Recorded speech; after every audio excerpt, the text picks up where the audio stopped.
माखड़ी block के मुलमुला एवं Girola one परिक्षेत्र में तेंदुपत्ता संग्रहण कार्य 27 अप्रैल से शुरू हो गई है।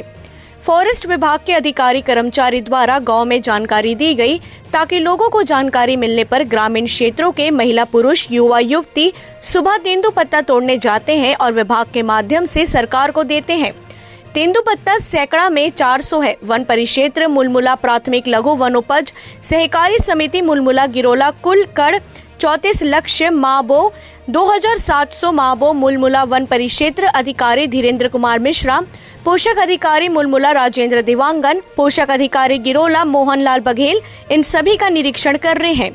वन परिक्षेत्र अधिकारी धीरेन्द्र मिश्रा ने बताया, हमारे मुलमुला क्षेत्र में तेंदुपत्ता संग्रहण का कार्य 27 अप्रैल से शुरू हो चुका है, जिसमें लोगों को अच्छे पत्तों को इकट्ठा करके ग्राहक को अधिक से अधिक लाभ प्राप्त हो, यही हमारा उद्देश्य है। माखड़ी से रोशन सेन की रिपोर्ट।